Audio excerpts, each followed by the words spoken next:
La generación 4 de nuestra franquicia de burras de colores en un mundo colorido, ha sido la más exitosa de la franquicia, gracias a la serie, la magia de la amistad, y es el medio más consumido entre la fanaticada.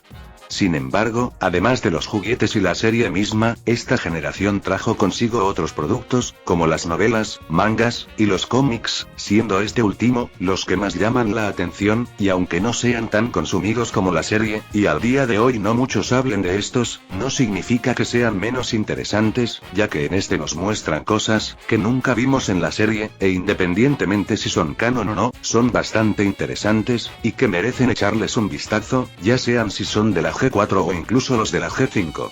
Y en el día de hoy me gustaría hablar un poco de los cómics oficiales, y lo que los hacen especiales según mi opinión, y el por qué pienso que sí vale la pena leerlos, o aunque sea darles una oportunidad.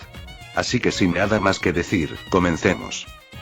Para comenzar, me gustaría mencionar algo bastante breve que aunque no muchos les presten tanta atención, si eres fan del arte o el dibujo, te podrá interesar, y son, el estilo de dibujo que estos cómics tienen.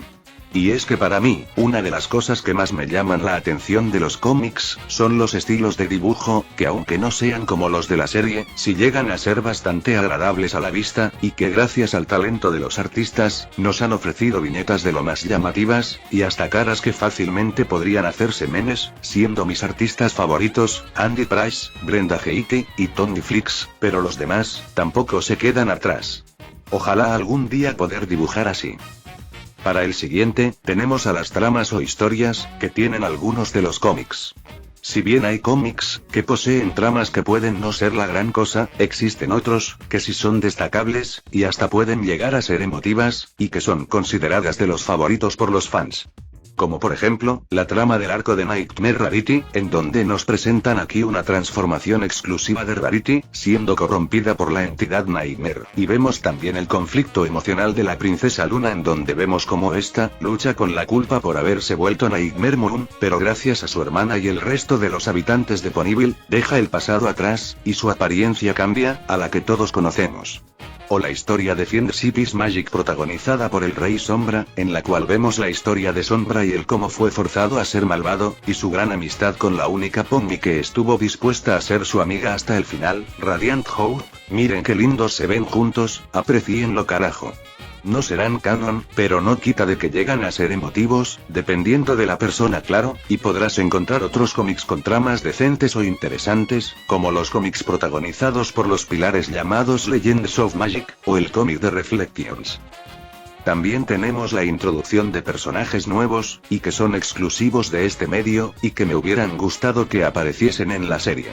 Un ejemplo de estos y de los más conocidos, es la ya mencionada Radiant Hope, la unicornio morada que estuvo dispuesta a ser amiga de Sombra, en el cómics de Fiend Cities Magic, y que al final, en el arco del asedio al Imperio de Cristal, junto con un Sombra reformado, van en una aventura para conseguir los fragmentos de la princesa Amore, otro personaje exclusivo de cómics, la cual era la antigua gobernante del Imperio de Cristal, que había sido petrificada y destruida por Sombra. Otros personajes también interesantes son como Kibitz, el mayordomo de la princesa Celestia, esta pareja de ponis terrestres llamados Sweetgrass y Flaxseed, que están bien loquitos, el rey Aspen, un ciervo que gobierna un reino dentro del bosque Everfree y padre de un cervatillo llamado Bramble, Stella Oresdotter, la antigua capitana de los Yelmos Fuertes, y como no, la Draconecus más destructora que hayamos visto, Cosmos, el antiguo interés amoroso de Discord, entre otros más, y que hubiese estado genial, que estos apareciesen en la serie, ya sea como cameo o personaje secundario, o que por lo menos fuesen mencionados.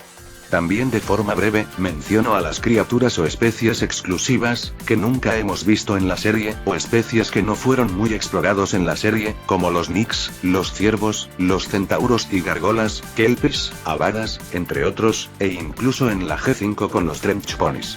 Y al igual que sucede en la serie, también hay personajes que hacen referencia a otros personajes populares, como Mario y Luigi de la saga de Mario Bros, Marel Pines de Gravity Falls, y hasta personajes de anime como Ryuko Matoi, y Mako Mankansoku del anime Kill la Kill. Otra cosa que me gustaría destacar, son los lugares, y es que también, los cómics nos ofrecen un vistazo de otros lugares, además de los ya conocidos. como el ya mencionado Reino de los Ciervos, ubicado en lo profundo del bosque Everfree, Filadelfia, que de hecho fue mencionado en algunas ocasiones en la serie, pero nunca fue visto, y que hasta tiene una parte en donde viven dragones. También tenemos lugares de origen de personajes secundarios como Farasi, el lugar de donde proviene Zecora, y las cebras, Kelpis y Avaras, Caninia, donde provienen los perros diamantes, o al menos la versión más amigables y coloridos de estos, Abisinia, el reino de los gatos, y de donde proviene Caper, o el reino de Ornitia, lugar de donde provienen los loros, incluida la capitana Celaeno, y muchos otros más. Puede que tal vez para algunos no sean la gran cosa, pero no te mentiré, que ver estos lugares, le dan algo más de vida y variedad al mundo de Equestria, en vez de enfocarnos en los lugares o reinos ya conocidos y vistos muchas veces, y es una pena que ni pudieron mostrarnos estos lugares en la serie. Una de las cosas que aplaudo de los cómics, es que, algunos personajes que fueron olvidados y desaprovechados en la serie, destacan en los cómics. Si viste este vídeo, sabrás que hubieron algunos personajes mencionados, que fueron totalmente olvidados en la serie, y pudieron dar para más, y aquí en los cómics, les dan esa oportunidad. Por ejemplo, tenemos a Babsy, un personaje que no volvió a tener apariciones importantes después de la tercera temporada, pero en algunos cómics, la vemos como parte de las protagonistas. También tenemos a Stygian, personaje que después de su introducción, fue olvidado, pero en los cómics se le da su oportunidad de brillar, e incluso personajes de la película del 2017, como Caper, Celaeno y Tempest, por poner algunos ejemplos, hacen aparición y es más, incluso un personaje de fondo y con muy poca o nula importancia como lo es Raven Inkwell, la asistente personal de Celestia, tiene protagonismo en uno de los cómics.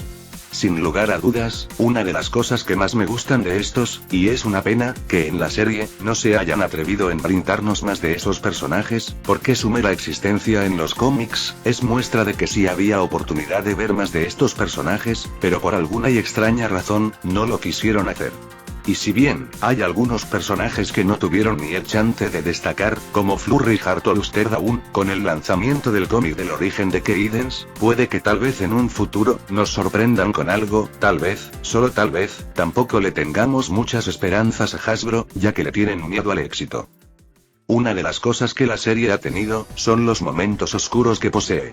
Ya hemos visto algunos cuantos en la serie, que aunque puede que no sean tan hardcore, no hace falta explicar el porqué, pero digamos que en los cómics, sí tenemos momentos mucho más siniestros que los vistos en la serie, y que aunque no sean muchos, sí llegan a ser más inquietantes, y que nunca pensaríamos que existían.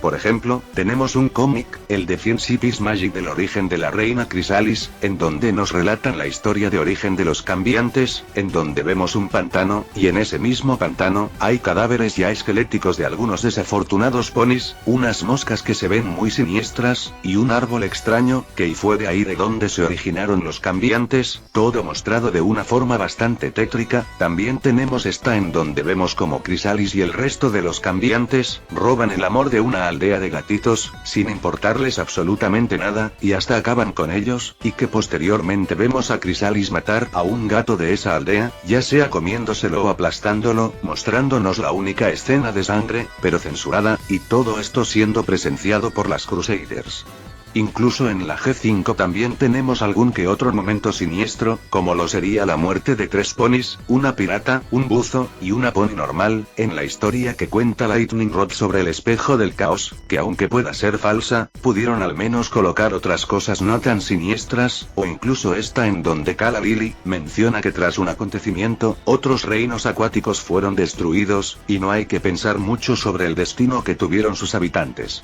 Obviamente si estos fuesen colocados en la serie, en especial la de Chrysalis matando al gato, ya te imaginarías la tremenda censura que tendría, o hasta podría haber polémica, y esto es una clara muestra, de que por más que Equestria sea un lugar lleno de colores chillones, sonrisas y amistad, no todo es color de rosas.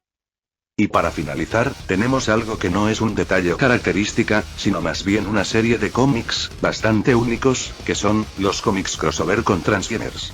Yo no soy fan de los carros que se transforman en robots, y no me sé casi nada del lore de estos, y a lo mucho me sé los nombres de algunos personajes, como Optimus Prime, Bumblebee, o Megatron, pero hasta ahí, pero nunca pensé que harían un crossover oficial con My Little Pony, pero cuando leí estos cómics, debo decir, que me la pasé bien y lo disfruté.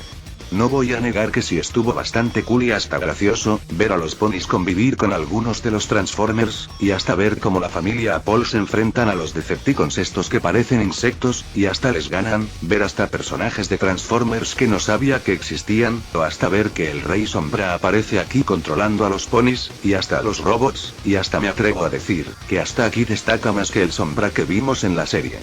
Nunca me imaginé ver un crossover entre ambos, ya que normalmente los crossovers de MLP suelen ser para los fanfics, pero sí fue interesante ver a personajes de ambas franquicias interactuar entre ellos, y aunque no seas fan de Transformers, puedes llegar a disfrutarlo, o bueno, yo al menos lo disfruté.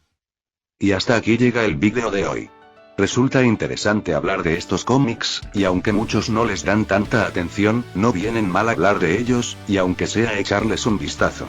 Muchos de estos podrán contradecir a la serie, pero aún así, siento que sí valen la pena leerlos, ya que en caso de haber visto la serie entera y buscas otra cosa oficial que ver, estos pueden ser una buena opción para así pasar el rato, e incluso con estos cómics, podemos hasta llegar a formular teorías, incluso por más fumadas y locas que estén. Y dime, ¿qué opinas de los cómics? ¿Cuál de ellos es tu favorito? Te estaré leyendo, no olvides darle like, suscribirte a este canal, y nos vemos en la próxima, chao.